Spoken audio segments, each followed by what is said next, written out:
Bom dia, pessoal, tudo tranquilo? Então aí, vamos começar o nosso dia com um belo chimarrãozinho, né? Aqui no sul, fazendo um pouco de frio aí, e nada melhor pro frio aí que fazer uma dry stout, né? Fazer um dia de braçagem, então. Depois de bastante aí conteúdo no canal, aí, alguns conteúdos na verdade, eu vou mostrar pra vocês o processo, tá? Vou fazer um passo a passo aí pra gente estar por dentro e entender um pouquinho mais. Beleza? Vamos acompanhando aí então. Então, pessoal, dando seguimento aí, continuidade, tá? Tô aqui aquecendo a água, tá? A gente vai fazer as rampas de temperatura, para trazer as propriedades que a gente precisa para cerveja, tá? A gente vai fazer ela em duas rampas hoje. 65, 72 graus, beleza? Então eu vou subir mais ou menos até uns 70 ali, porque quando a gente fizer a reagem do malte, então a gente vai perder um pouco de caloria. Beleza? Tá aí, ó. Continua seguindo lá, galera. Então, para deixar um pouco mais claro para vocês, tá? A parte então das rampas de temperatura, elas vão influenciar diretamente na nossa cerveja. Através de que forma? Conversão então do amido do malte em açúcares fermentáveis, certo? Com isso a gente pode trazer, se a gente quer uma cerveja mais alcoólica, a gente faz uma rampa e etc. Ou se a gente quer uma cerveja mais encorpada, com açúcares mais residuais que fiquem na cerveja, a gente faz outra rampa, beleza? E assim a gente vai mudando tempo e temperatura. Através disso aí que a gente vai conseguir as propriedades que a gente realmente quer. Galera, falando um pouco então questão de moagem dos maltes, tá?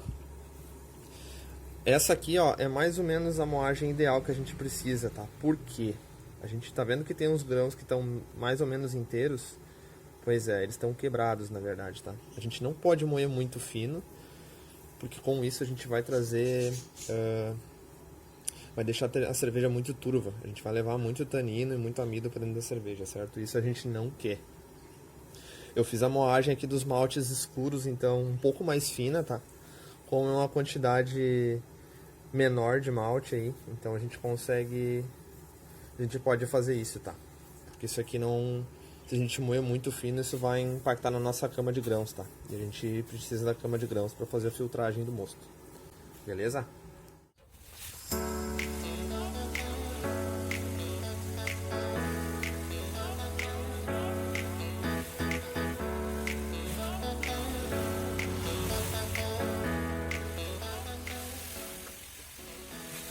Então, galera, aí foi feita a reagem do malte, certo? Aqui dentro já, ó, tranquilinho, tá? Ó, a gente pode ver um pouco. Já tá um pouco escuro, tá? Mas ele vai escurecer ainda mais. Mais ou menos uma temperatura de 66 graus aí, beleza? A gente vai deixar por meia hora aí, e depois a gente vai levar essa temperatura.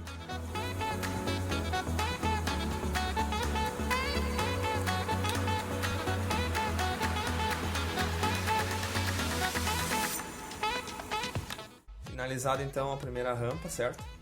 Agora eu subi então a temperatura para 72 graus e a gente vai deixar por mais meia hora ela. Passado meia hora então, galerinha. Tá aí, ó. Meia hora 65, mais meia hora 72. Agora a gente vai fazer o teste de iodo para ver se todos os açúcares contidos aqui foram convertidos. E aí a gente está pronto para subir para fervura. Aqui então do lado direito a gente tem uma prova de mosto, tá? E do lado esquerdo a gente tem de iodo.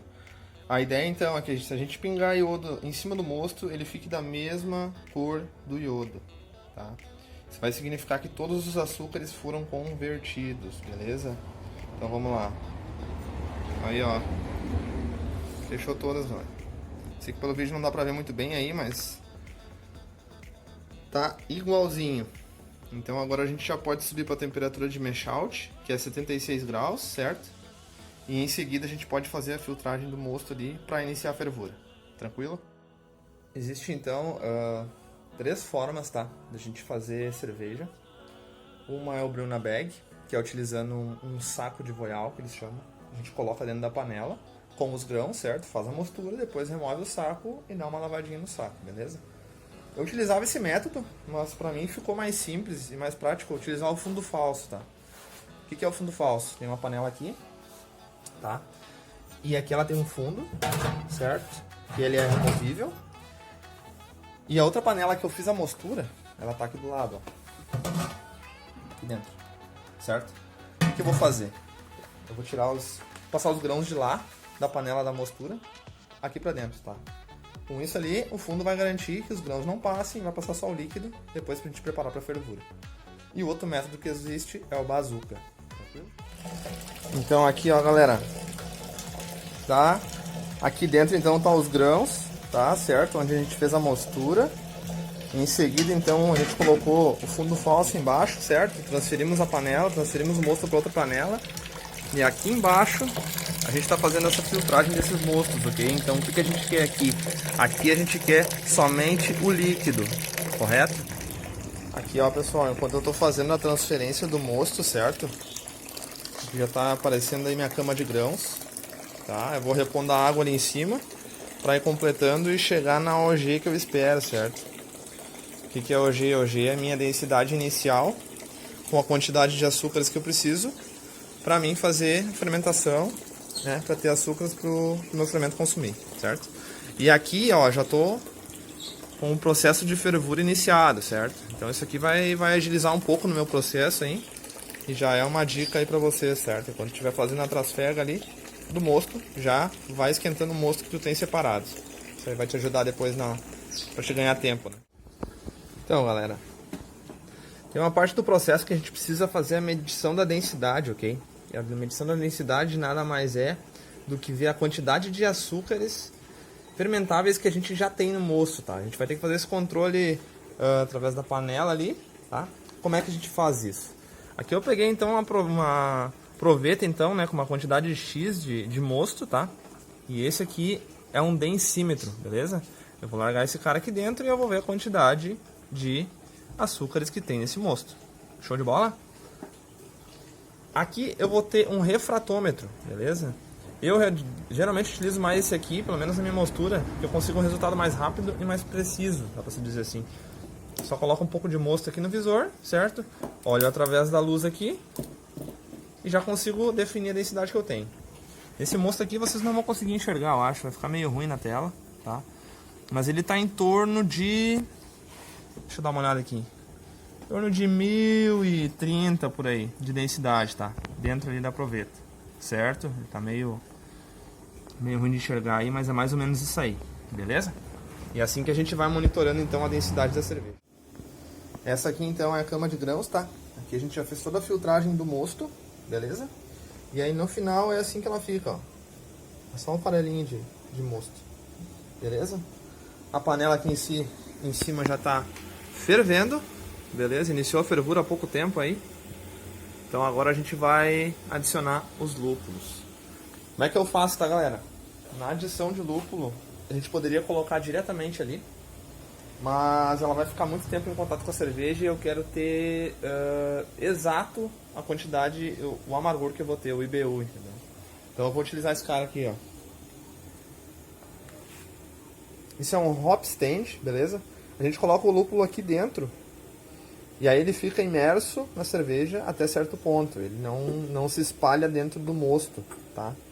O que eu ganho com isso? Eu ganho mais precisão no teor do meu amargor, tá? A gente vai usar 10 gramas de lúpulo Columbus a 55 minutos, tá?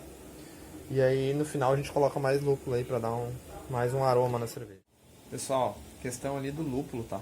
O lúpulo em si, eu ainda não fiz um conteúdo sobre ele, mas eu vou fazer mais um conteúdinho mais completo, beleza? Ele é uma flor, tá? E como é que ele chega até nós? Ele chega através de pellets. O que é o pellet? O pellet é esse cara aqui, ó. Tá? Ele é então é a flor compactada, assim, nessa forma pra gente utilizar. Tipo mais uma ração, assim, ou algo do tipo, tá? Então, galera, na questão das receitas em si, tá? A gente tem bastante receita na internet. Mas conforme a gente vai fazendo, algumas ficam um pouco fora de parâmetro, ficam diferentes do que tu esperava, etc. Alguns, a maioria, acredito eu, dos cervejeiros utiliza softwares para a gente conseguir fazer os ajustes necessários das nossas receitas, tá? Eu acho que esse é pouco utilizado, tá? Mas eu uso o Brew Target, beleza? Eu vou mostrar um pouco para vocês aqui, ó. Essa é uma prévia, tá? Através dos maltes que eu coloco, então, dos lúpulos, eu consigo identificar a coloração que a minha cerveja vai ter, a cor dela em si, o amargor, densidade inicial, final, tudo estimado, valor de volume calculado, então, que vai ser de cerveja, que eu vou fazer, né? E com isso eu consigo ter umas informações mais precisas. Tá? Isso serve para ter mais exatidão ou precisão, então, nas receitas. Tranquilo? Então, prestes a encerrar os trabalhos aqui agora, pessoal. Adicionei os 2 lúpulos, então, a 30 e a 5 minutos, tá? Então eu desliguei o fogo, retirei o meu Hop Spider, tá? Aqui tá esse cara aqui. Eu já fiz o Whirlpool nele, que o Whirlpool é uma técnica. A gente utiliza a colher e fica mexendo para os nutrientes aqui que sobraram, então, os amidos, então, ficarem no fundo, no centro da panela, tá? Para mim conseguir fazer a extração através da torneira, beleza? A partir da parte quente, esse é o processo quente da cerveja, tá? Agora a gente vai para o processo frio. Do que significa, então? Que a gente tem que ter muito cuidado com a sanitização de todos os equipamentos, tá? Antes a gente tem que ter uma limpeza também e também um cuidado, mas não é tão, como é que eu posso dizer, rigoroso quanto a etapa fria, tá? Vou utilizar o Caliclean, que ele é um iodo, tá? Eu vou misturar, fazer uma diluição na água e com esse cara eu vou limpar então o nosso fermentador, tá? Na sequência eu já venho aí para mostrar como é que a gente faz então o resfriamento da cerveja e traz aqui pro fermentador, tranquilo? Então é o seguinte, galera, é assim que eu faço o resfriamento da minha cerveja, tá? Aqui dentro, ó, tá ali paradinho, bonitinho, tá? Já foi feito o Whirlpool ali. Sanitizei então toda essa via aqui, inclusive o chiller que tá imerso aqui dentro, tá? O chiller é uma serpentina, ó. Tem várias curvas ali dentro, tá? E a gente precisa deixar ele imerso de gelo, com gelo, para ele fazer essa troca de calor, né? Porque a cerveja vem praticamente fervendo ali, passa aqui por dentro e já sai mais ou menos a temperatura boa. Deve sair em torno de uns 15, 16, 17 graus, tá? Que já é a temperatura que a gente precisa de fermentação, tá? Aqui dentro ela vai caindo, ó. Já vai lá pro fermentador, tá? E daqui ela já não sai. Importante, tá? Frisar algumas coisas. Tem que ser feito logo que termina a fervura, tá? O resfriamento tem que ser o mais breve possível pra gente evitar qualquer possível contaminação, tá? Porque isso pode gerar off-flavors e problemas na nossa cerveja futuramente, tá? E é isso aí, pessoal. Continuando então o processo aí, pessoal. Essa cerveja então já está no fermentador, certo? E agora é uma das horas mais críticas e importantes, tá? Muita gente ignora essa etapa, tá? Mas ela é fundamental, tá? Para o desenvolvimento correto da levedura. Seguindo aqui então, tá? A levedura que eu selecionei foi a Nottingham, da Lallemand, beleza? Ela é uma levedura ale. E a gente vai hidratar ela agora. Eu tô com uma água fervida aqui, tá no meu recipiente. E eu vou jogar aos poucos ali dentro o fermento, certo?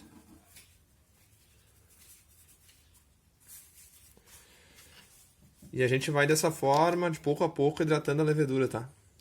Geralmente não é recomendado jogar tudo dentro de uma vez, porque ela vai criar um bolo, tá? E o ideal, o melhor, é tu ir jogando aos poucos, que ela vai absorvendo a água, se hidratando, e ela vai indo pro fundo, tá? Depois disso aí, se quiser então mexer devagarinho um pouquinho ali, claro, com tudo sanitizado, né, pessoal? Não vamos esquecer da sanitização. O recipiente está sanitizado, a água está fervida, então o risco é bem pequeno de ter alguma contaminação, tá? Vamos botar aí, deixar ela ali descer, afundar um pouquinho, depois a gente retorna aí colocando ela dentro do mosto, tá? Tá, então, pessoal, nosso fermentador aí já está em atividade aí, bastante atividade, tá? Essa é a minha forma de fermentar cerveja. Tem uns que utilizam então wire lock, né, em cima do fermentador. Eu prefiro essa forma aqui, porque o wire lock às vezes, dependendo quando tu utiliza um outro balde, ele dá vazamento, o wire lock não borbulha, então tem muita gente que tem esse problema, tá? Esse aqui, se ele tá com a mangueira bem vedada, não vai ter galho, não vai ter problema, tá? Muito importante então, um controlador de temperatura direto dentro do mosto, ou pode ser, o pessoal faz um fundo, um falso ali, um furo falso e coloca um poço, né, que eles chamam, dentro do fermentador. Eu utilizo dessa forma, sempre funcionou, e já fica aí a dica, tá? Então, galera, tá aí o nosso fermentador. Acabei de tirar ele da geladeira ali, tava mais ou menos a 5 graus. Acabei já fazendo o primeiro invase ali, então. Geralmente esse primeiro invase, ele tem uma quantidade um pouco maior de fermento, tá? Porque ele fica sedimentado aqui dentro da torneira. Então, geralmente essa garrafa a gente deixa de lado e toma primeiro. Aí a primeira garrafa ser tomada da leva, tá? Tranquilo aqui, instalei o sifão ali na torneira do fermentador, beleza? Esse alto sifão, eu acho que eu considero ele indispensável, né, pra gente utilizar no processo, porque ele facilita muito na hora de a gente vazar nossa cerveja, tá? Aqui a torneira tá aberta, o sifão tá segurando lá embaixo, tá? Momento então que eu colocar a garrafa aqui dentro e eu encostar no fundo da garrafa, ó, já vai começar a encher, tá? Tirei ali, desencostei a garrafa do fundo, já vai parar o enchimento, certo? Isso aqui garante também a tua quantidade igual de cerveja em cada garrafa, tá? Fica bem... Tu encher até a boca ali, fica exatamente no limite que tu precisa, ali nos 600 ml, certo? Ó, e quando chegar mais no final, dá uma reduzidinha. Chegou em cima... Tira o sifão tranquilo, ó, até o fundo, ele parou de pingar já. E a garrafa tá cheia. Tranquilo? Pessoal, continuando aí o esquema do invase, vamos para engarrafar agora, né? O pessoal sempre me pergunta como é que tu engarrafa a cerveja, como é que tu usa a tampinha, certo? Pessoal, tá aqui a tampinha, beleza? Garrafa e o arrolhador. Aqui em cima...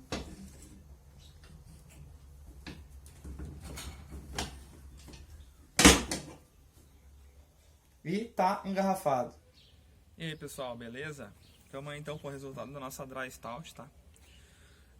Já abri ela aqui então, já provei antes do vídeo, né? Ver se tava boa. Não, ficou muito boa, tá? Como a gente usou bastante não, mas a gente usou uma quantidade generosa aí de malte de café. Ficou então na coloração que a gente queria, não ficou muito amarga, tá? Então...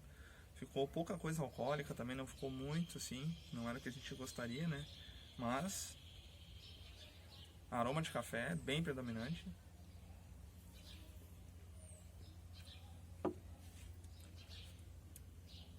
E o gostinho de café também. Então, pra quem quiser tomar um cafezinho gelado aí, fazer a experiência, eu acho que vai valer bastante a pena, tá? Continua acompanhando aí, pessoal, mas na sequência eu já coloco mais conteúdo, mais vídeo pra gente, beleza? Valeu!